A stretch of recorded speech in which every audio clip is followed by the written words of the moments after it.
In this session here, we really want to discuss what I believe are some significant areas of anger management.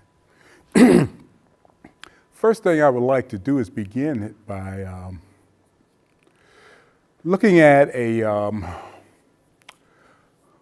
concept that the bulk of this was developed by a gentleman by the name of John Gray. I believe he wrote a book that was entitled "You Can Feel What You Feel, You Can Heal," or "You Can Heal What You Feel," something like that. But anyway, he developed something entitled the anger iceberg. Now, when you think of an iceberg, for example, when you visualize what might have occurred with the Titanic, you will remember that while it was an iceberg that sunk the ship, it was not the tip of the iceberg that sunk it. They saw the tip of the iceberg and they began to attempt to steer the boat. And they steered the boat away from the tip of the iceberg. However, what got the whole of the ship, what got the ship was the base of the iceberg, or the pieces and the portions of the iceberg that were underneath the water. And when we're talking about anger, we're actually talking about anger as being the tip of an emotional iceberg. Particularly men, but even women too. Often we as men, we have been socialized to limit the type of emotions that are appropriate for us. And consequently,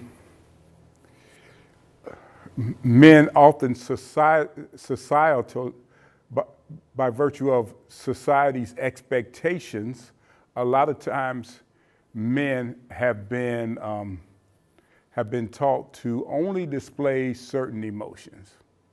For example, when little Johnny was about a little toddler, about a year and a half, he would run and fall and hurt himself.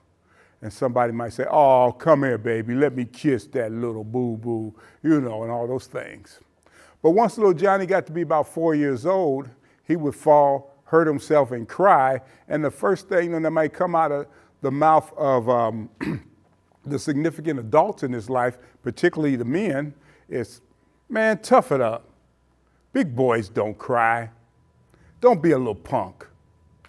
So he learns that some emotions are not acceptable for a little guy. So next time little Johnny falls and hurts himself, he wants to cry, but he doesn't. And there's probably some frustration in him that he doesn't cry. So he hears a cuss word. He remembers a cuss word that maybe his daddy or his uncles or somebody used. And so he uses that cuss word. And so by obligation, they got to spank his little butt for saying that cuss word. "Boy, don't talk like that." So while he's in the corner, sniffling and crying, because not only did he hurt himself, he got a little spanking, he sees the men in the other room cracking open their cans of beer and laughing and talking. "Did you see my little man? Oh man, you see what he said? He sounds just like you. He gonna be a tough little guy." So he's confused. He got he got spanked, but he also sensed that there was some manly approval in him showing anger as opposed to any other emotion. So a lot of times as men, and women too, we've been socialized that there are only certain emotions that are appropriate for us to display in any situation. And anger in and of itself is not wrong, as we're going to talk about even more in our teaching. Everybody gets angry at some point, often on a daily basis. But anger, in its purest form and in its most effective form, Anger is an identification emotion. Anger identifies that there are deeper emotions that are really, really pertinent, that probably need to be addressed if there's any chance of healing. If you're angry at somebody and you stay at anger, what's likely to happen is that they will respond in kind defensively in anger. And so now what you have are two people angry and lashing at each other. And nothing really effective gets resolved. And in fact, it might even escalate into something very damaging because I stay at anger. And if I'm a man, then that might be the way I've been socialized. So I stay at anger. But underneath anger is almost always deeper emotions. And the emotion that's almost always underneath anger is hurt. You've heard the saying, hurt people hurt people. Hurt people lash out. A lot of times, the person who is angry is actually experiencing some level of hurt. But if they have been socialized like little Johnny is to, when you fall out and hurt yourself, you don't respond to that. You respond in anger. Then a lot of times they have not been socialized, or they don't know how to express a feeling other than anger. It is risky to go deeper. It is very risky to take the chance and to begin to talk about emotions other than anger. If I stay at anger, then maybe I can better protect myself. But if I stay at anger, there is almost no possibility of there ever being healing, because underneath anger is hurt. It is a deeper emotion. It is a more truer emotion. So if I take the risk, and it is a risk, if I take the risk to avoid focusing in on how pissed off I am at somebody and how I want to bust you up and how I want to do all of those things, if I take a risk and instead go deeper and talk about, hey, what you did really hurt me. It is risky, but if I can go there, then I'm much closer to healing. And if the person that I'm angry at cares anything about our relationship, then there's a good chance that if I go down a little deeper on this iceberg, they may go down too. And then there's a better chance eventually, hopefully, for even mutual healing. But even if the other person does not go down the iceberg with you, it is imperative that if you're going to heal, if I'm going to heal, if we're going to get to a place of moving past this toxic place of unresolved anger, then we got to take that risk. We have to take a risk and going deeper. So the angry person talks about their hurts. And even if you're angry and you can only go as far as talking about hurt right now, then at least you've diffused the angry situation somewhat. But if healing is the result, if healing is the goal, then there needs to be a courageous effort to go deeper. I might be able to talk about my hurts, but underneath hurt is almost always fear. And the fear is not necessarily I want to cower and hide under the bed type of fear. A lot of times fear kind of manifests itself like this.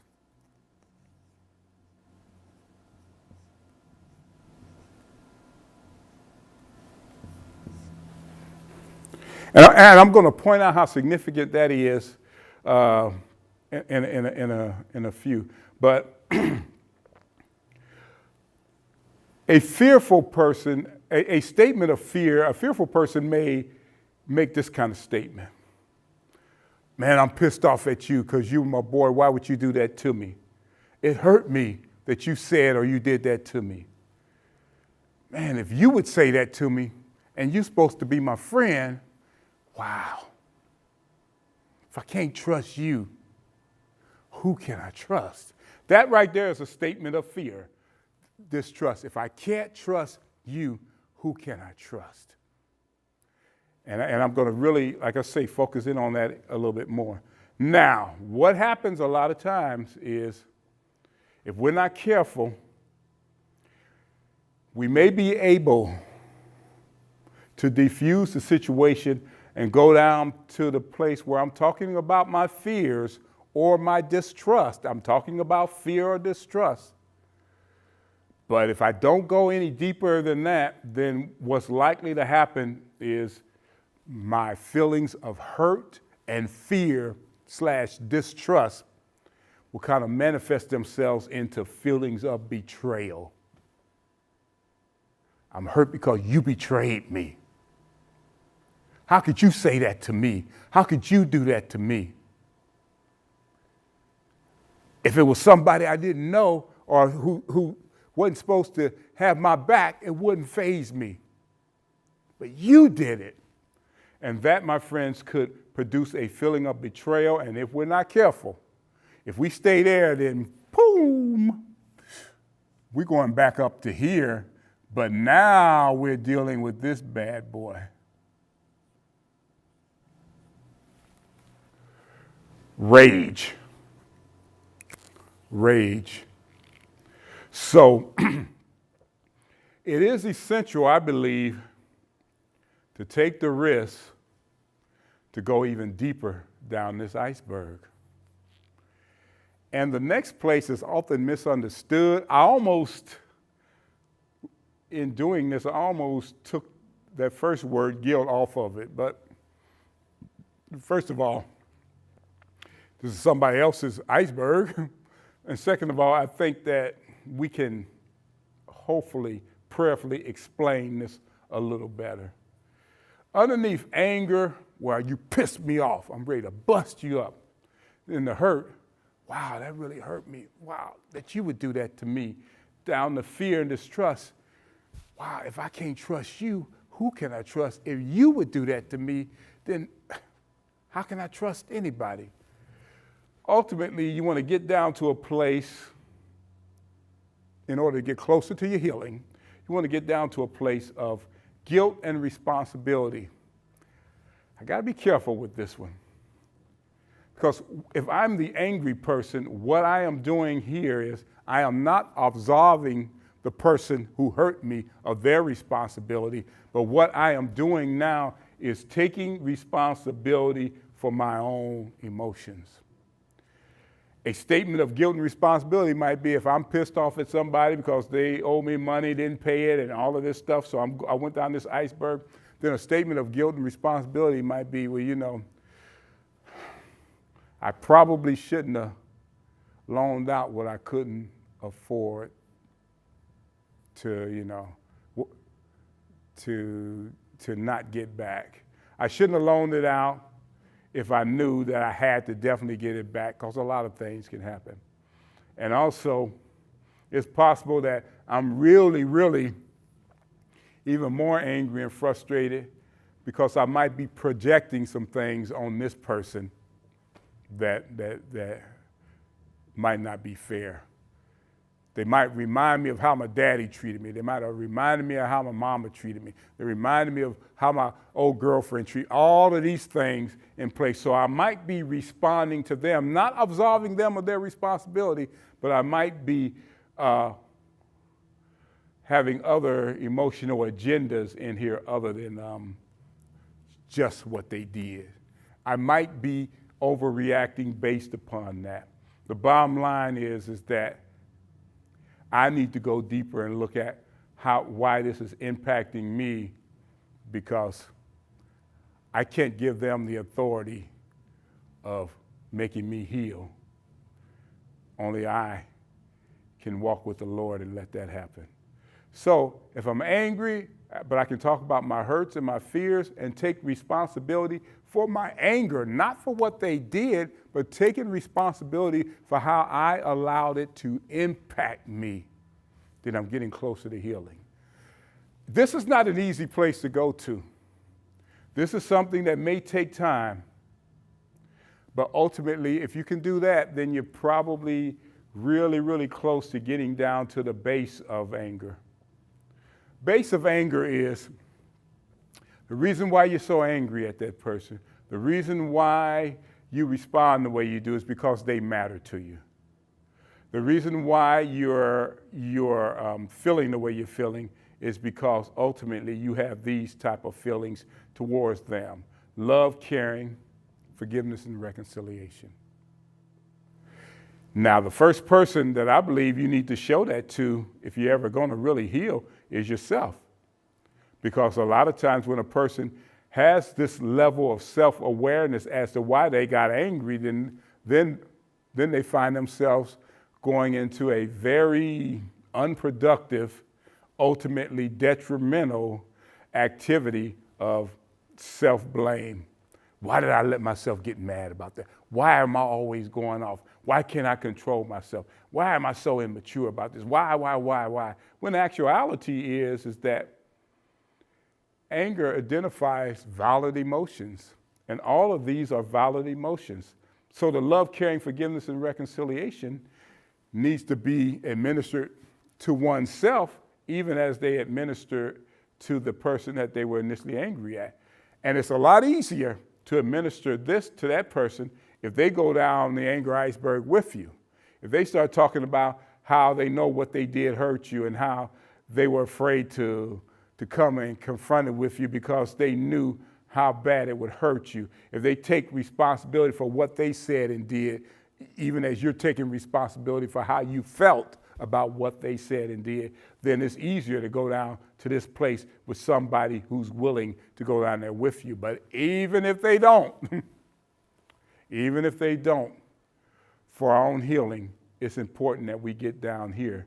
Because you need to understand something. Most of us are not sociopaths. Most of us don't get angry just for the heck of it. Even somebody who's caught up in road rage, what's probably happening is that there's something else deeper going on inside, something else that's really significant to them, and they just decided to respond to what they perceive as an ill-conceived slight at that particular moment. But most people don't get angry at people unless those people matter. And going down this iceberg, what you're saying, not only for yourself, but you're saying to that person, our relationship is too important for me to just stay pissed off at you without me at least trying to go deeper. It's risky to do this, but you're worth the risk. So this love, caring, forgiveness, and reconciliation, if we can ever get to that place where we are at a place of healing. Because when you forgive others, then you are the one who begins to heal. When you can reconcile with others, and particularly reconcile with yourself, but reconcile with others, when you can demonstrate these type of feelings and emotions, even though they hurt you, then you're a lot closer to just growing into a place, into an awesome place, a place of spiritual, emotional, and personal maturity. What we want to do is get to a place. We don't ever want to act like we don't care about people and what they do don't impact us, because we don't live in a vacuum. And frankly, there's people that we care about and what they do will impact us. But we want to get past here and get to a place where we have controlled passion, where we can have a perspective on what has happened to us and why it matters.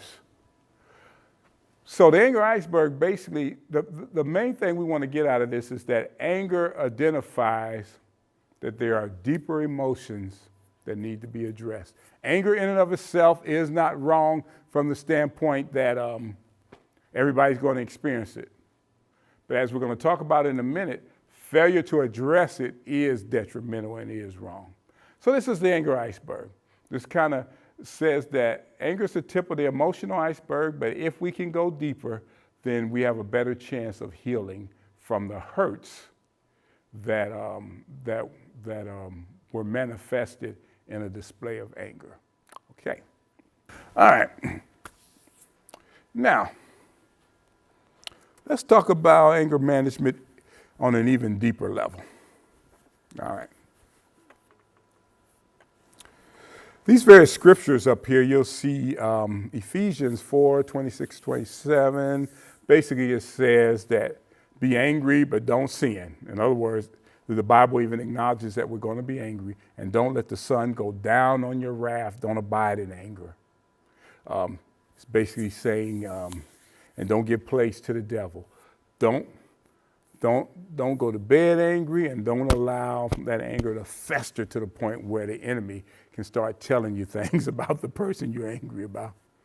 Because when the enemy tells you, he's the father of lies, so anything that he says is only going to make the matter worse. So that's what Ephesians 4, 26 and 27 suggests. In Psalm 6 and 1, David is appealing to God to please don't discipline me while in your anger and in your wrath. One of the things we don't want to do when we're angry is we probably don't want to do a whole lot of responding to things. We don't want to make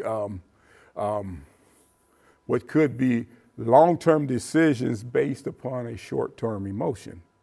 So Psalm 6 and 1 kind of speaks to that. Ecclesiastes 7 and 9 is essentially saying that anger rests in the bosom of a fool. Again, it's not saying you're foolish because you're angry, but it is saying that if I allow my anger to rest up here and I don't go deeper in dealing with it, then it's going to rest and abide in the bosom of a fool. I'm going to be foolish. I'm going to do some foolish things. I'm going to do some self-destructive, detrimental things. So those three scriptures kind of relate to this. Now again, just want to reiterate that anger is an often misunderstood emotion. We're not automatically in sin when we're angry. I want to reiterate that everybody experiences anger at some point. The key is to avoid abiding at anger and reacting while angry. And again, that's why we looked at the anger iceberg. It's important that you note this. Failing to identify and address the sources of anger is totally unacceptable. It is not unacceptable to be angry, but to abide there and to refuse to go deeper and identify and address the sources of the anger, that is totally unacceptable. Because unresolved anger impedes relationships, impedes the recovery deliverance process, and it stunts our spiritual growth. I want to reiterate, anger is an identification to noting that there are deeper feelings and emotions that need to be addressed. Got to go deeper. Failure to do that is very, very detrimental. Now, I want to show you how some other elements of anger and how, if it's not resolved, how I can really, really get to a critical place. And the place that I want to talk about is this: a cycle of anger, rage, and if unresolved, a cycle of domestic violence. A continuum or a cycle of violence. I want you to see how unresolved anger kind of fits into that process. If there's anybody who's looking at this teaching who's ever called a DV case, should have called a DV case, or are wrapped up in those kind of situations, you need to understand the need to identify and break the cycle of violence. You may have already caused some detrimental pain to yourself and to people who are significant in your life. And if not, you're certainly on the verge of doing so if this isn't addressed. So let's look at the continuum, the cycle of anger, rage, and, if unresolved, domestic violence, okay? The first component of this cycle is something called the dependable relationship. What does that mean? Well, that simply means that the person who you are involved with matters. You have a dependable relationship with that person. You depend on them at some level. In order to help enhance, protect your self-esteem, your personhood, your being. Actually, we can have a dependable relationship with a number of people or different people at different levels. And a lot of times this dependable relationship can be kind of temporary. For example, if you're at a traffic stop and a police officer stops you, guess what? You have a dependable relationship with that person right then and there, because right then and there, they actually hold a lot of influence as to what will be your personal well-being while you guys are involved in this interaction. Your employer, you have a dependable relationship with them because they have a lot of influence as to your ability to provide for your family and your ability to really live an effective life, paying your bills and things of that nature. So you have a dependable relationship with them at some level. If you're in college, you have a dependable relationship at some level with your professor until you can get through the class and hopefully attain the grades that you desire. So a lot of these dependable relationships that I alluded to, these are the temporary ones. And while depending on how they, what happens with those relationships, they can have some long-term ramifications. But for the most part, these type of relationships hold most of the credence within the framework of your interaction with that person during that particular time. Now, the dependable relationships that weigh on you long-term, affect you long-term, are the dependable relationships that you will have with your spouse, with your parents, with your siblings, with your children, things of that nature, with people who really, really matter to you and really, really matter to you on a long-term, ongoing basis. The person who you have a dependable relationship with, you literally depend on that person for emotional support. And consequently, you may have shared some things with that person that you don't share with everybody.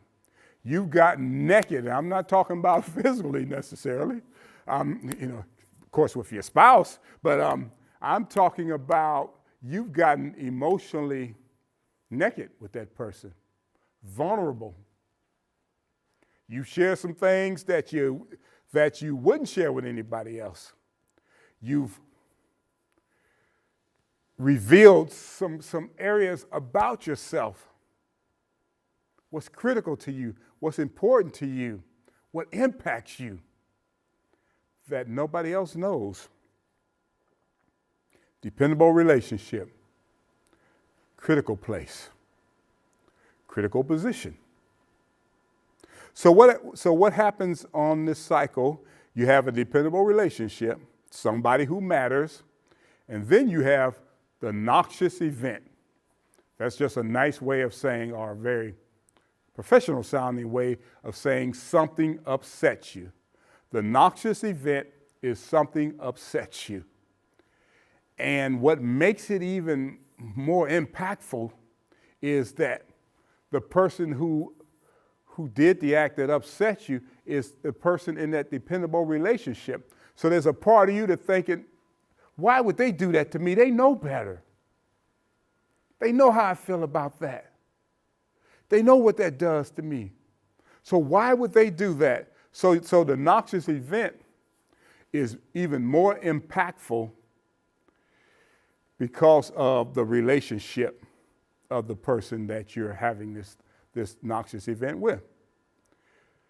If you are a man, you and your buddies are at the park sitting around laughing and joking and talking about sports, and all of a sudden a intoxicated young lady who you don't know comes up to you and dogs you out, talks about your manhood, talks about your lack of sexual prowess in bed and how you're nothing and nobody. It's going to get on your nerves a little bit, but basically you're going to blow her off. Say, get on away from me, you old drunk lady. Move on. And you and your fellows are going to have a nice little laugh about that. They're going to mess with you a little bit. That irritates you, but you're able to move past that. However, if your wife came up to you and said some of those same things, oh, now we're in a whole different arena. Why? Because she has that dependable relationship with you. So the noxious event, the thing that upsets you, is intensified based upon the relationship that you have with the person. So after that, the argument happens. And again, the argument that you're having with the drunk lady in the park is a lot different. You don't know a whole lot about her other than she's drunk. She don't know anything about you other than because she's drunk, she felt led to pick with you. So you guys don't really have a lot of ammunition and a lot of data. In fact, probably what you're going to do, you're going to just get up and walk away if she don't leave because you just, it's just not worth it to you. But an argument between two people who have a dependable relationship, oh my goodness. The ammunition in this argument is much more pronounced and intense. See, in this case, you two know, because you know so many deep and vulnerable things about each other, and now remember, hurt people, and because you care about each other, you know the things cause you to really wound each other even more. You're wounding each other, so you begin to now, boom, now you're firing the heavy artillery, boom, sharing things that you knew you should have kept secret. Boom, they're sharing things that they swore they would never reveal or throw up in your face. Boom, the heavy artillery, and the wounds become intense. To the point where on this cycle, you get to a place where you come to the last straw. The attacks are just so intense, the wounds are just too overwhelming. You get to a place where you say, that's it. If she don't shut up, or if he don't shut up, I will. And then you go into the next phase of the cycle, and that would be rage. Now, my friends, I want to characterize rage as temporary insanity. And I want to characterize it in that regard based upon the fact that in our interactions through life, we tend to process things emotionally, intellectually, rationally, logically, spiritually. We tend to have these various levels of processing. However, when you are at when you are at rage, you can only process things emotionally. So if you're at rage, then you are not going to be able to process logically or rationally. If you hit this person, if you go off on this person, you may catch a case. If you say or do what you're doing now, it's going to maybe irreparably wound you and that person's relationship. You got the kids in the other room. You got to think about all that's rational, logical, and even spiritual. But if you are at rage and you're only processing things emotionally, you are only trying to, so the only thing that matters to you is that I am not going to be punked out anymore. I am not going to be disrespected anymore. I'm not going to take this anymore. You betrayed me. Emotional processing. That's at rage. So the next thing at rage is the adrenaline release, where you lash out physically, or you lash out verbally, going off, or maybe both. Even if you don't necessarily hit that person, you're tearing up something. And you release your adrenaline. You get all that adrenaline out, and After the adrenaline is released, believe it or not, you feel better. You've released the adrenaline, you got it out, and now both of you are in a position to survey the damage, to look at the battle scene, and now you can process spiritually and logically what you said and what you did to that person you claim to love. And of course, what happens after the adrenaline release and you're able now to survey the damage and you now realize what has transpired? Now you both have remorse. Oh, baby, I'm so sorry. Oh, no, I'm sorry. It's my fault. I'll never do this. I'll never say that to you. I can't believe what I've done. You know, a lot of married couples say that after having one of these battles, sometimes their sex is even better because they're both so remorseful and so attentive and so attuned. However, what did I identify this as? I identified this as a continuum. I identified this as a cycle.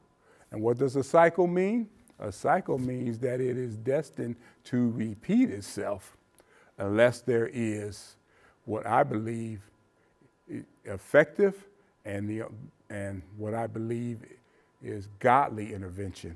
Unless there is effective godly intervention, this cycle is going to happen over and over again, and the latter will always be worse than the former. Because as you go through these cycles, you keep having these cycles, then what happens is that the relationship gets worse and worse, and the distrust and the estrangement becomes more and more intense unless there is intervention. So let's talk about the means of possibly intervening. We talked about the continuum, the cycle of violence. So let's talk about a continuum or a cycle of self-control.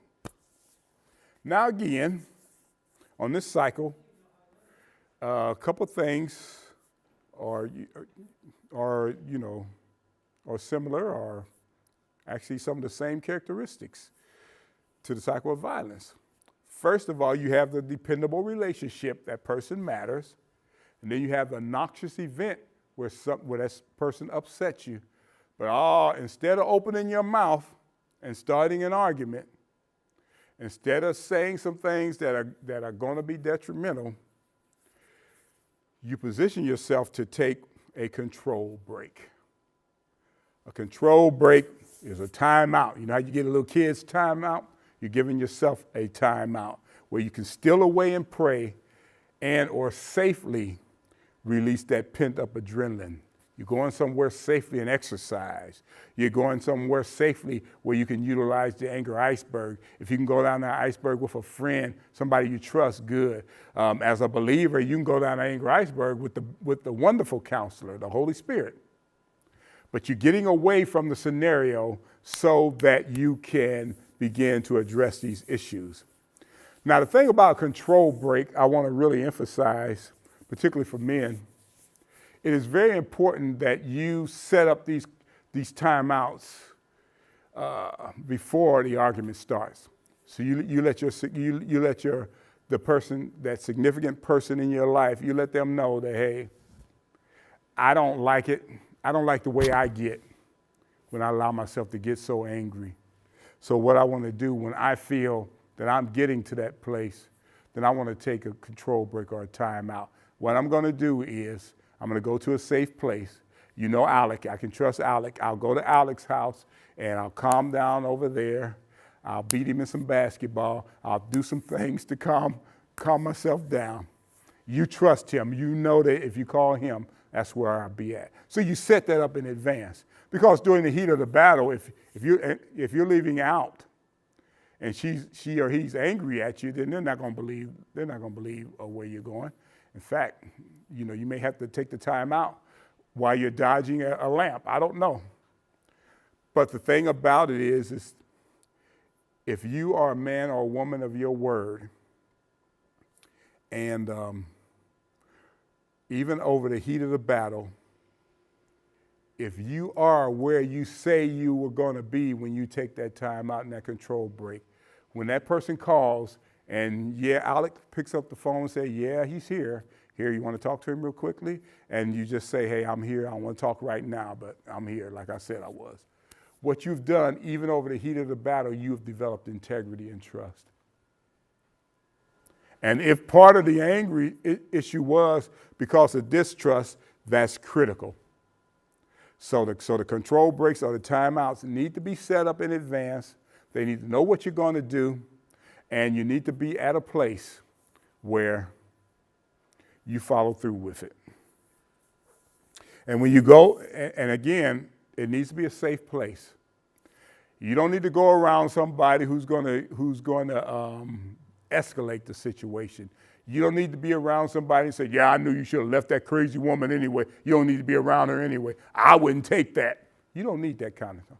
No, you need some people who are godly. You need some people who will pray with you and for you. You need some people who will seek the Lord's guidance and directive in the midst of this. You need some people who will hear your heart without judging you, without criticizing you. But when the time comes, when the appropriate time is, when you've gotten it off your heart, these are the people that will be able to help walk you down the iceberg. So instead of me saying, I'm so pissed off at her, Alec's going to help me go down the iceberg and say, what is it about this happened to man that really hurt you, bruh? That must have really hurt you.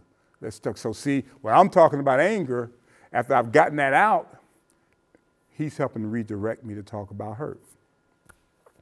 Safe place. You must do that.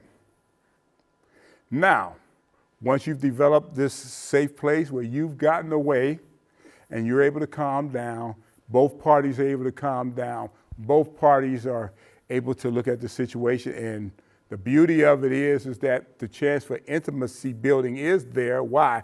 Because neither one of you went to the extreme this time. Might still be mad, might still be irritated, might still be frustrated, but might still be wounded, but the wounds are nowhere near as intense as they would have been if you guys had stayed there and kept an argument going. So, prayerfully, what's happening while you're away, the Spirit is calming the soul. The agape love, joy, peace, patience, self-control, goodness, the kindness, all of those matters. The faith, the joy, that all of these things that that when you're operating in your soul, you can't really grasp a hold of. But after you've gotten away, then what can happen? What can gloriously happen is that the Spirit begins to calm the soul. And then after that, you can prayerfully reconvene. And when you reconvene, it's going to be an honest, safe expression of concerns using I statements. If you'll notice, when I was talking earlier about sharing with your significant the significant other person, and sharing with them about what you're going to do when you take a control break. You notice that in the example, I kept saying, I don't want to get angry. I don't like it myself when I get angry. So when I do, I'm going to do this. I don't want to say the wrong thing when I'm angry, so I'm going to do thus and so. So what happens is that when you reconvene and begin to honestly and safely express your concerns, you want to use I statements as much as possible. Now, an I statement is not, I think you're a jerk. That's not an I statement. No, an I statement is, I'm taking responsibility for my own emotions and my own feelings. Because ultimately, that's the only thing you can really take responsibility for. She didn't make you angry. She doesn't have that power. You chose to get angry based upon the hurt and the wounds of the situation.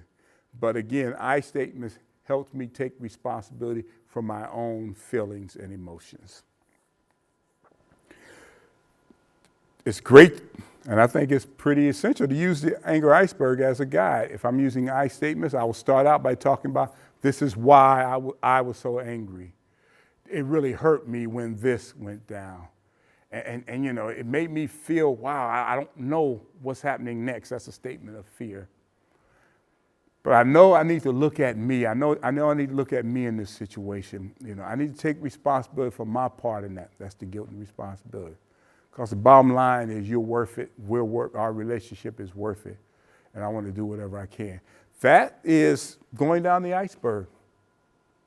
And if it's a safe place, if the other person is also willing and ready to go down there with you, then who knows the depths of healing that can happen. So you reconvene and you talk it over. And you reach a resolution, if possible. But you may have to agree to disagree. But the important point is this: even if we disagree, even if you say, well, I just don't see it that way, at least you heard my heart. And at least I heard your heart.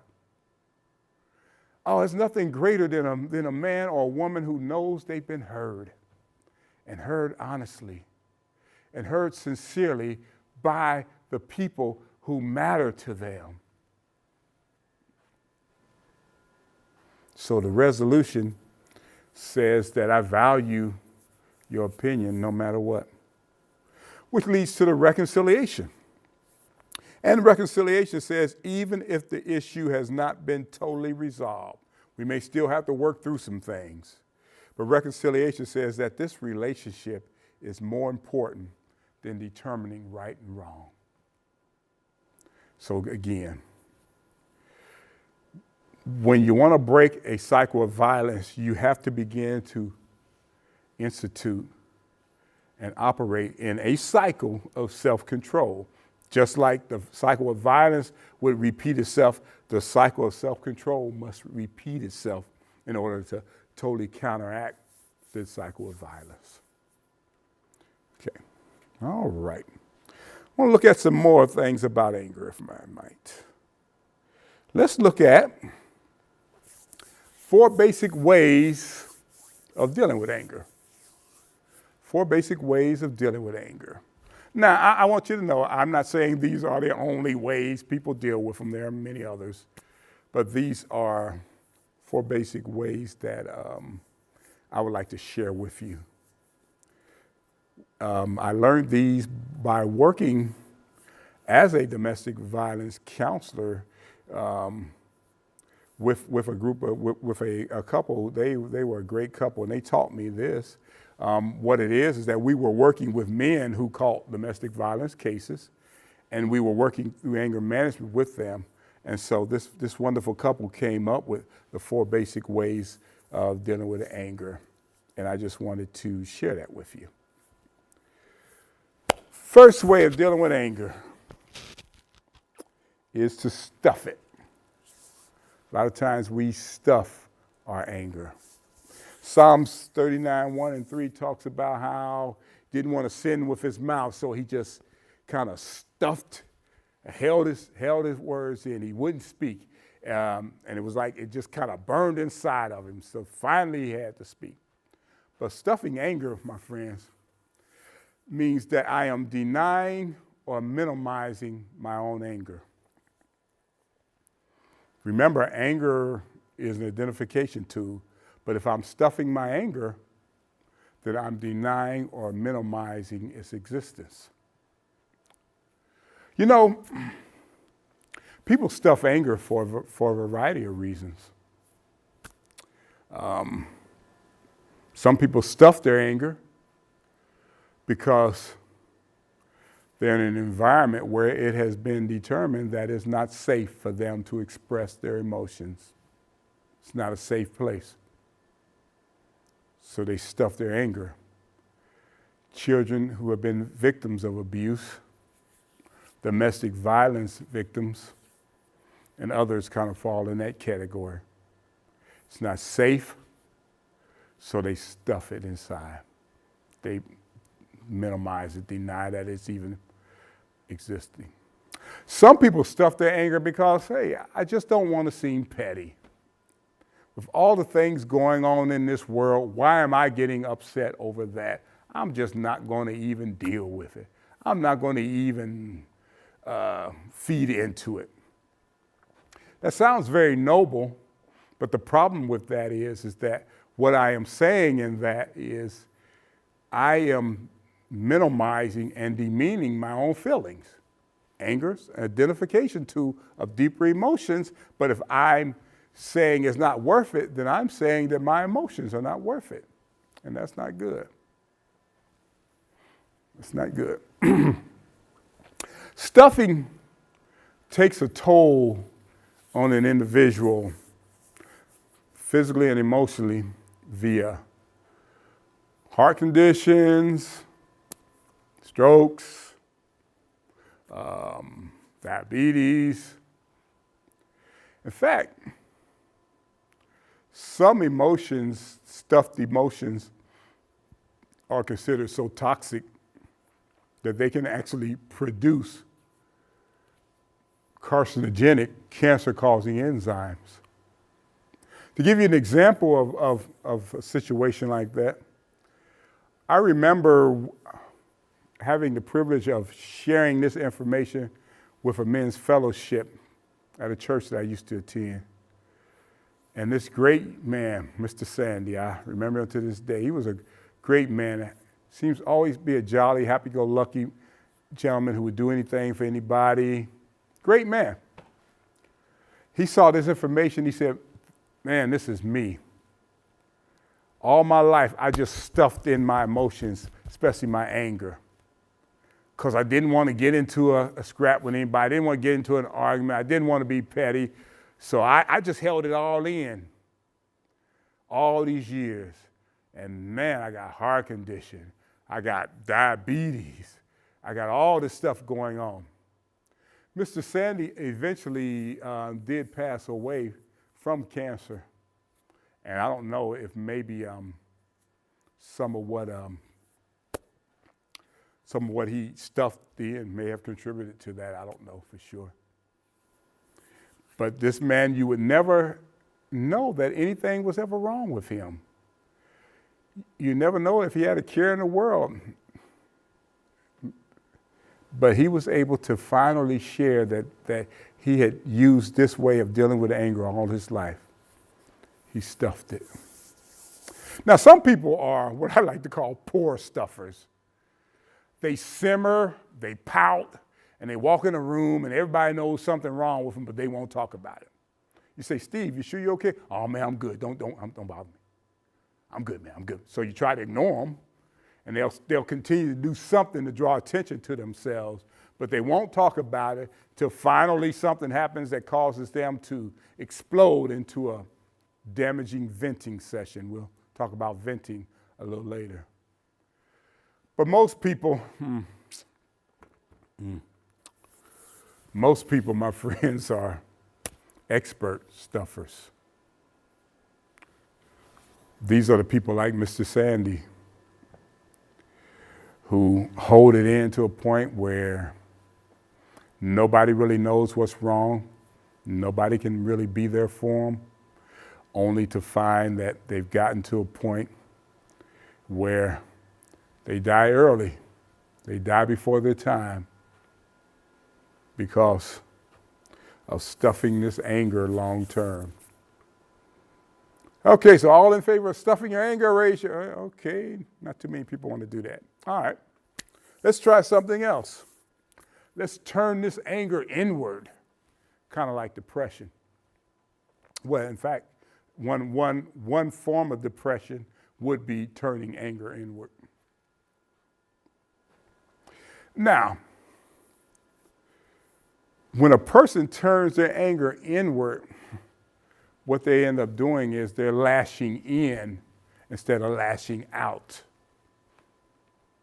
This person, kind of like the stuffer, they have learned that it's not safe for them to express this anger, but the anger, they can't stuff it. The anger won't go away. So like I say, they turn it inward. And it produces severe depression. I remember working in a Christian-based residential treatment program years and years and years ago, and one of our, we were doing this teaching with the men in the program, and one of the guys shared with us how he could totally relate to this. He shared that, I can almost hear him now. I remember him saying, you know, when I was a kid, my stepfather, my step siblings, my step brothers and sisters, and sometimes even my own mama would look at me and say, "You dumb, you stupid, you ain't nothing." See, the young man, he was, you know, kind of low functioning, so these are some things that he was subjected to as he was growing up. So he said they would say that to him, and he said, "Oh man, that would make me so mad. But if I said something back to him, I would get beat down." So he said, what I would do then is I would go off to the bathroom. I would go into, close the door, look in the mirror, and I would say, "You dumb, you stupid, you ain't nothing. I ain't nothing. I'm dumb. I'm stupid. I ain't nothing." And he said, after doing that a while, I would get real depressed. I guess so. Yeah.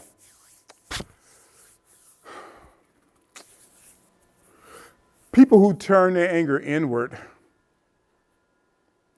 and operate in depression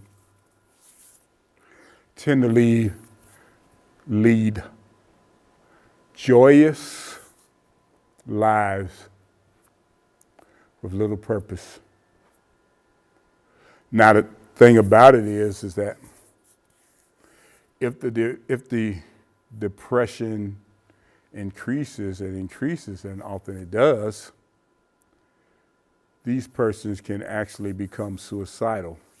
This young man that I'm speaking of, before he came to live in the residential treatment program with us, he was often suicidal. And when he shared his background, it became understanding. So if we turn anger inward and become depressed, we're going to probably lead joyless lives and even become suicidal, possibly. All in favor of turning it inward? Okay, I don't want to do that either. All right. Let's try another one. Venting. Now, venting can have some benefits if the people that you're venting to, you make it clear to them that you're not venting about them, but you're venting about something else. But even that can get taxing after a while. See, when a person is venting, then they make their surface issues very clear. You know, if I were to come into this room and vent, Man, somebody left some paper on the floor. That's so disrespectful. I get sick of being around people who just disrespect me. Look at all this paper on the floor. Look at that paper. Look at this. You know, the surface issue is clear, but the deeper issue is shrouded and clouded in the venting session. Initially, when a person vents, it may seem like they're kind of getting control of the scenario. Because when you go in and start going off on people and going off for nothing, or for what seemingly for nothing, in the middle of a scenario, the other people will tend to initially kind of get quiet and say, okay, cool, what's up? And, you know. However, the continued and sustained venting will cause people to just really draw away from you, not deal with you. And frankly, it makes you look utterly foolish. Like I said before, sometimes there are people in your life that you can say, hey, you know, I just want to get this off my chest, and you can vent for a while. Because even in that scenario, even if they know it's not directed at them, it still gets taxing and draining to have to always hear you venting, particularly if you're not willing to get to a place where after the venting, you're willing to look at yourself and go deeper. So,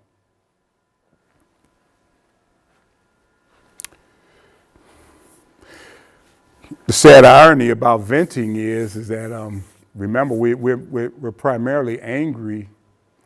We primarily elicit emotions towards people that we care about.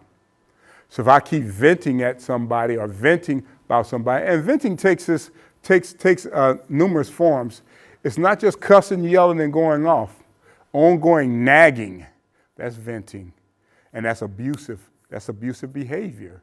You know, things like that, ongoing criticism and constantly finding fault, that's venting, and that's abusive behavior, verbally abusive behavior.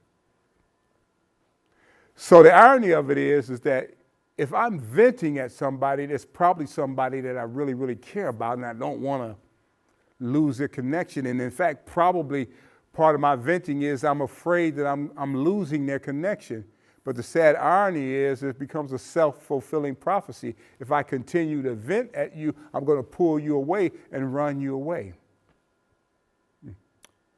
Despite that reality, the person who vents says, I must be heard now, regardless of the consequences.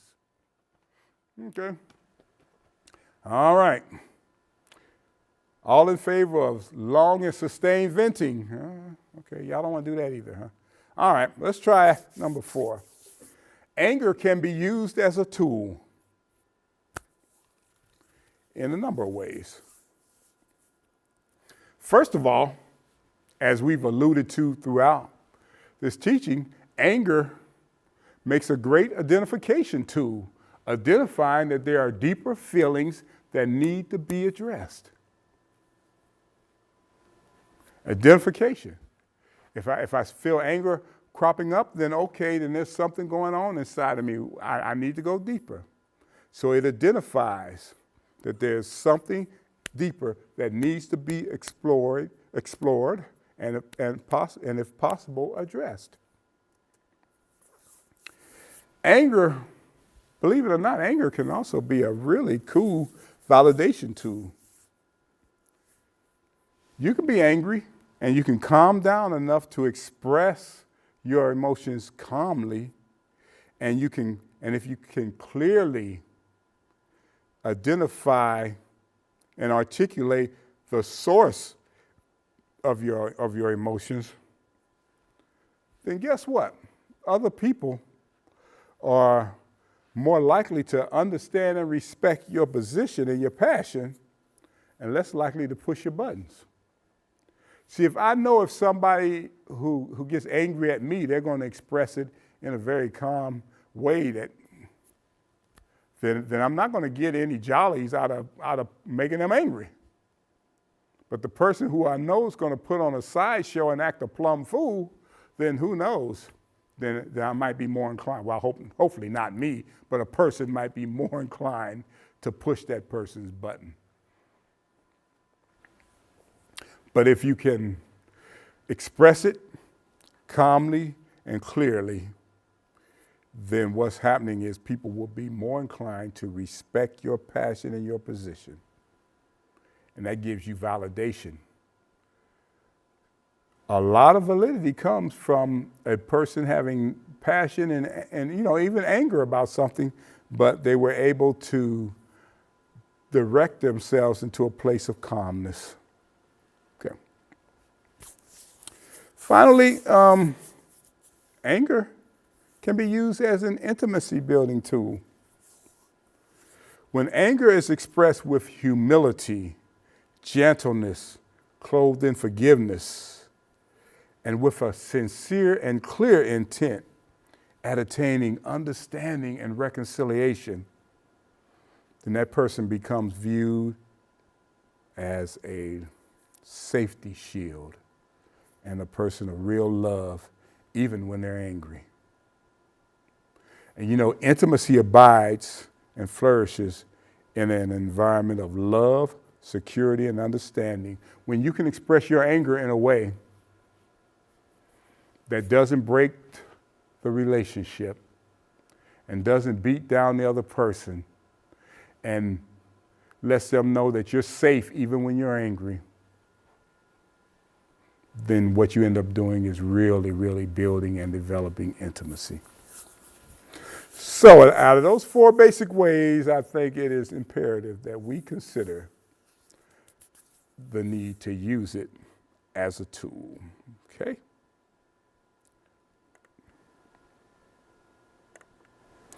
Now, this next piece, I want to talk to you about how to talk to others when angry. How do I talk to others when I am angry? First rule, don't. Don't when you're angry.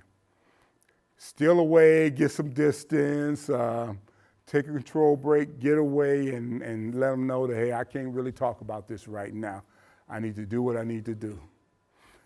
Your anger identifies that there are deeper and honest emotions that need to be addressed, but they're likely to be unaddressed, and they're likely to be discounted if you stay at anger. So you want to get away, calm down first. You want to get away and cool out first. You don't want to say it when you're angry. Oh, that's not easy, I know. And it needs to be a truckload of forgiveness in there, because probably every one of us have said some things as soon as it came out, we wish we could take it back. So what you don't want to do is talk when you're angry. The second rule is you want to make effective use of your time while separated from the person with whom you're angry. And we talked about that as far as the control breaks and things like that.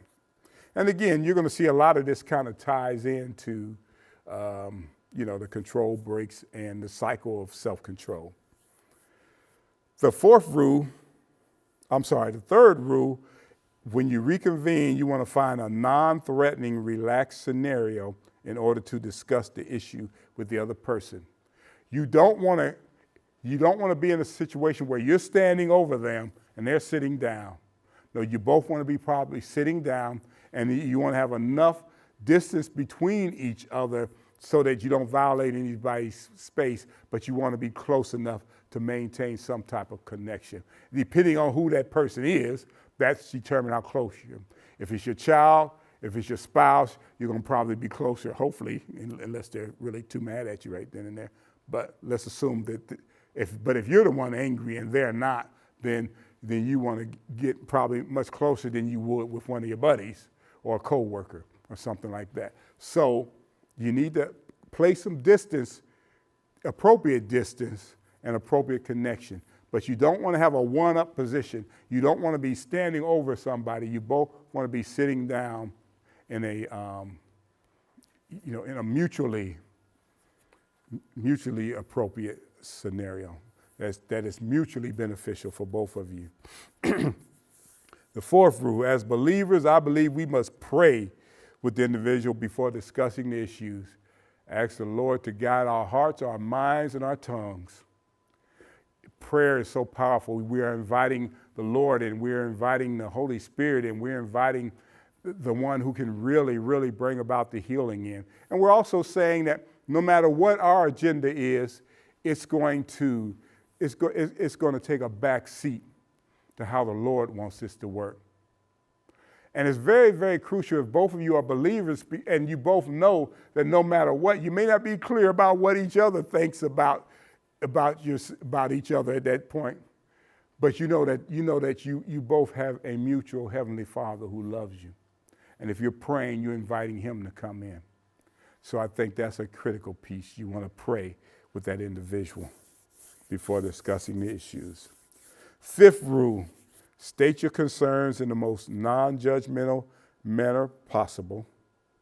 Again, it kind of speaks to the I statements and things like that. Sixth rule, take responsibility for your own emotions, kind of referring back to the guilt and responsibility component of the anger iceberg. See, the thing about it is that person, I want to reiterate, that person didn't make you mad. So don't give them that kind of power. You acknowledge that your responsibility in allowing your emotion to get to the place where it is. And I'm not saying this is easy stuff. This is not easy stuff. This is challenging stuff. But with the Lord at the forefront, we're able to do it. We're well able to do it. What's impossible with man is very, very possible with God. So the seventh rule, seek reconciliation through validation. You let that person know that you appreciate the fact that they took the time to even discuss this issue with you in this way, that they didn't blow you off, that you appreciate that they value you to the point where they'll talk this very, uncomfortable, painful thing through. And you also validate yourself that you chose to handle this matter properly, without going off, without causing more damage. So you want to seek reconciliation through validation. Again, you may not have resolved the situation, but you have both validated each other, so resolution is more apt to occur than in a situation where nobody feels validated. Validation is critical. Validation is critical. So, again, how do you talk to others when you're angry? First of all, you don't. You make effective use of your time when you're separated from them. When you reconvene, find a non-threatening, relaxed scenario. Fourth rule, critical. Pray with the individual before discussing the issues. State your concerns in the most non-judgmental manner possible. Sixth rule, take responsibility for your own emotions. And the seventh rule, seek reconciliation through mutual validation. Okay. So now let's look at how, where we at here? How to deal with somebody else's anger. Now, your primary goal is to help that individual calm down. Your most effective tools in dealing with someone else's anger are a listening ear, a limited tongue, and a non-defensive heart.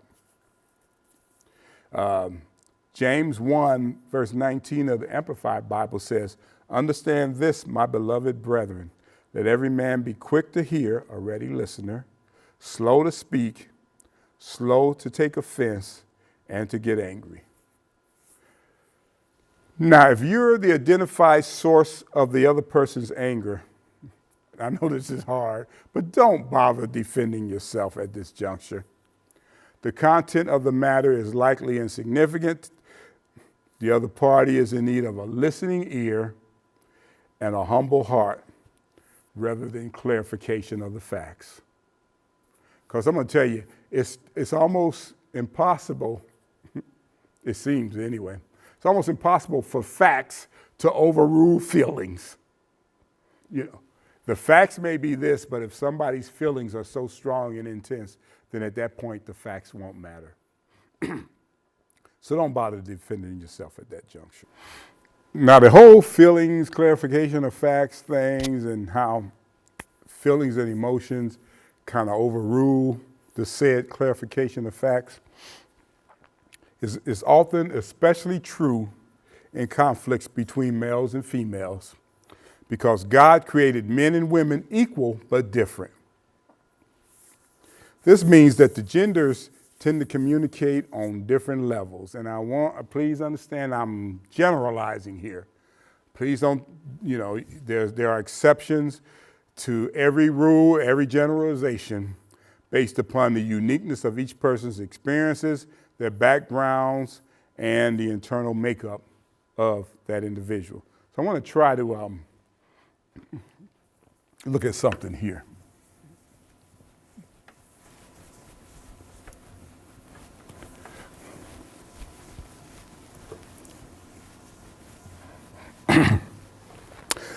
I want to look a little bit at gender differences in communication. Now let's suggest men and women communicate generally on different levels.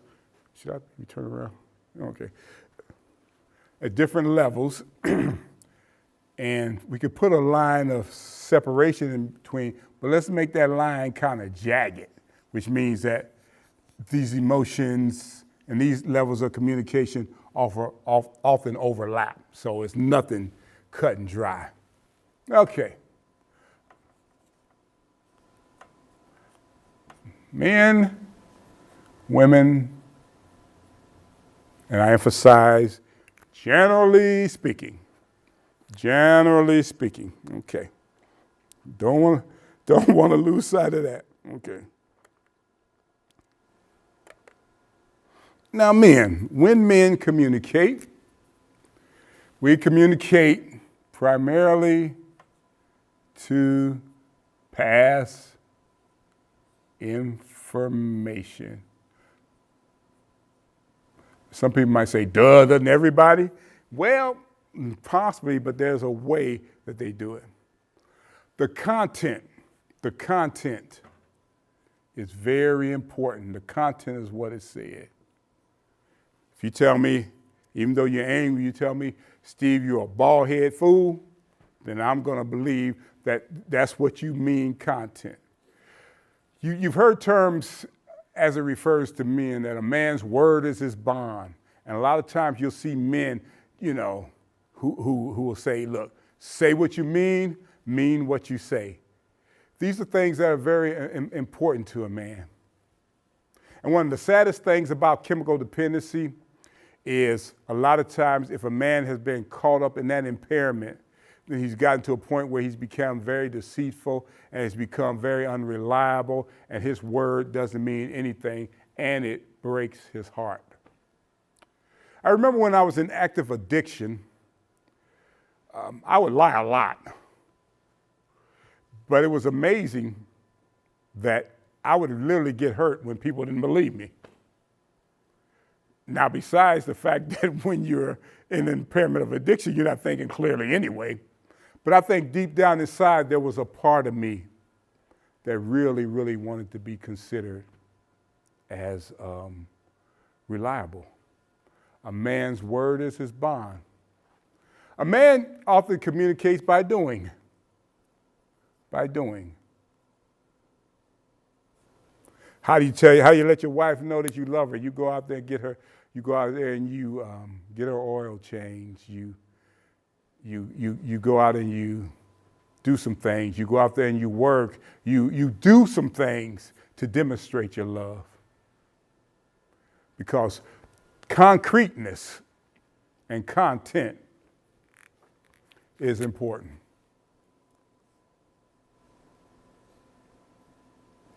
Men often think concretely. I'm generalizing, but we often think concretely. So consequently, hurtful words exchanged in an argument with a man often cuts to his soul. Proverbs 12:18 talks about that. See, a man takes to heart the content of what was said. The content. So.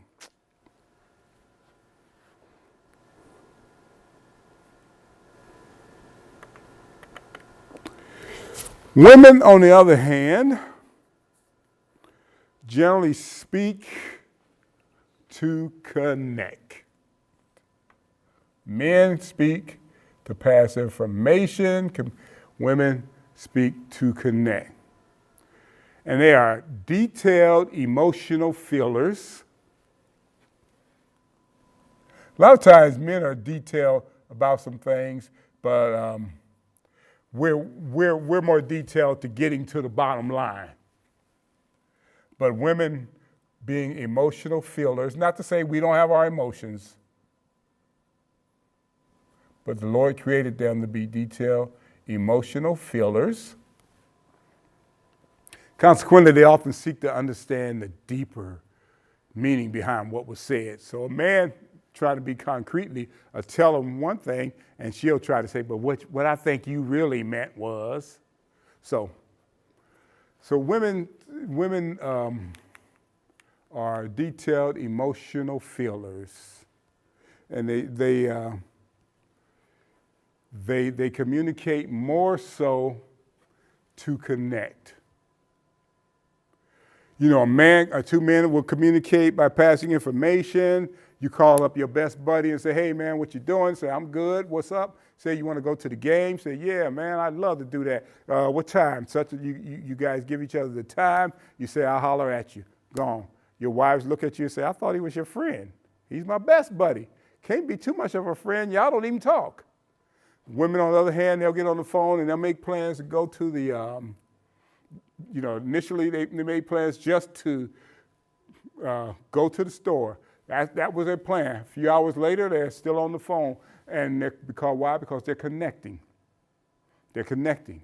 It's not a negative thing. For a man, that might be something we can't understand, but they are connecting. So, consequently, in a conflict in which the other party shuts down and refuses to communicate with her and refuses to discuss the issue, is likely to be particularly hurtful for her. It should be noted that the content of a statement is often less important to her than the feelings behind or the need to connect because of what was said. I saw this dynamic when working with men and women who were couples who were trying to work through domestic violence situations. We're emphasizing that when the situation gets heated, the two parties need to separate for a while, take a time out. Men are able to do that. They're able to buy into that pretty good for the most part. But for the most part, women were uncomfortable with that because they would say, oh, you're just going to run away and not deal with the issue. And we had to, because they didn't want to lose the connection, there are a lot of conflicts that continue because she will even say some things that could be hurtful and detrimental just to maintain the connection. And then there's a lot of situations that could have been resolved if he would have just stayed there and worked through it as opposed to just shutting down. So in both ways, it kind of happens. So in a situation where you refuse to talk, then it's probably going to be even more hurtful for her.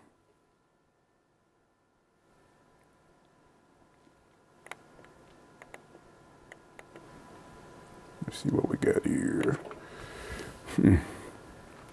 So, in dealing with another person's anger, it is essential to consider the gender differences. If the angry person is a man, it may be necessary to just give him his space and give him the time to process his emotions with God or another safe person, and allow him the latitude to initiate additional discussion.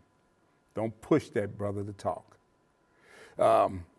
You can assure him that you really do want to talk about and process it now, but don't attempt to force dialogue on him before he's ready and willing. If you do that, the only thing you're going to get, if anything, is surface responses, and you might even get more hostility. Please do not do not lecture him or attempt to prematurely analyze the, quote, true, deeper meaning behind what he identified as the content of his anger. Respect what he says as valid to him, even though you think there might be a lot more to it. Respect what he said right then and there as valid to him.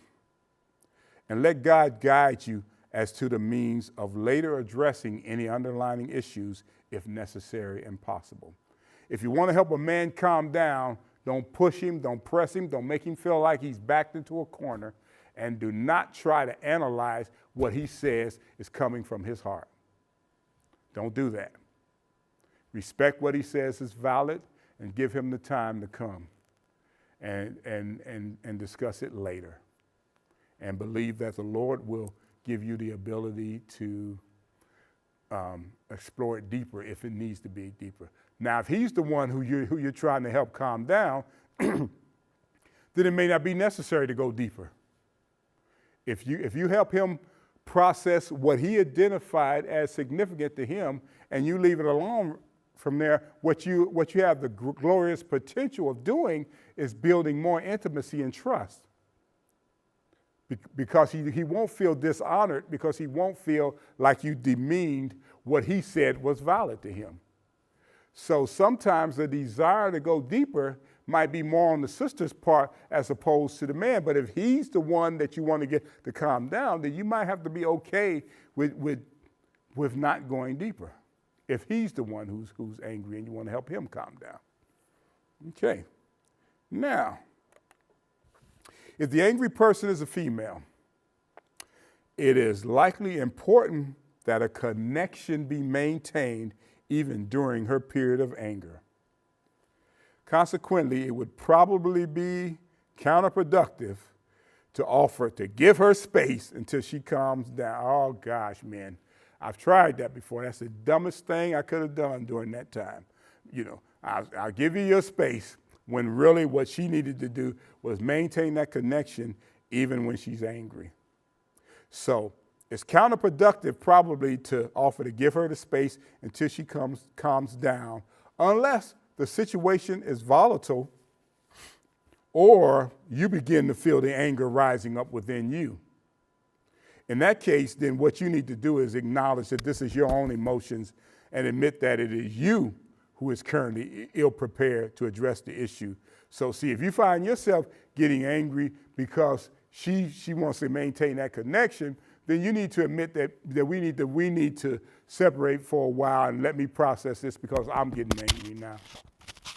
Don't say we need to take this time out to let you calm down. No, you are making that statement because you have acknowledged honestly that now you're the one getting angry. And it's okay to acknowledge that.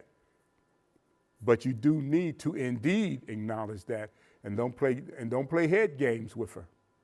You know, be honest that it is now you who is ill-prepared. Unless, again, the situation is volatile. If anybody gets volatile with anyone else, then they have lost the right to be in relationship with that person until they take a chill pill. You know, they have negated the right to have somebody. Nobody to be in conversation with them. Nobody needs to stay in a volatile situation. Nobody needs to continue to try to process something to make a connection with somebody who's going off on them and being verbally abusive to them.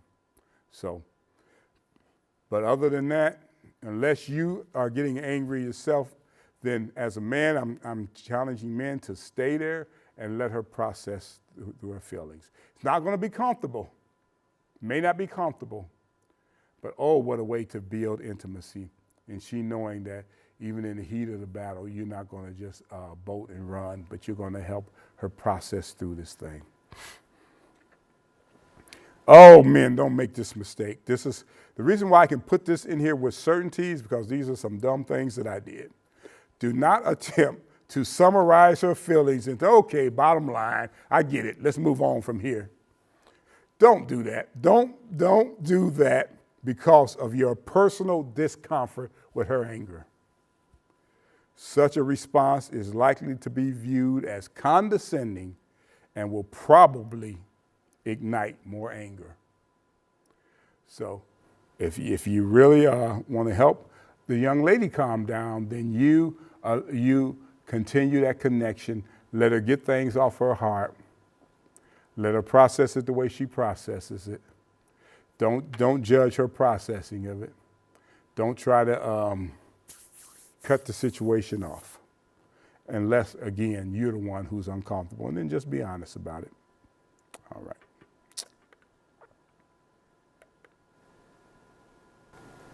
Okay, cool. Now remember, it's important that the feelings of the angry person be validated at this time. If you're trying to help somebody else calm down, it's not about what you think about the situation. It's about you acknowledging and validating their feelings.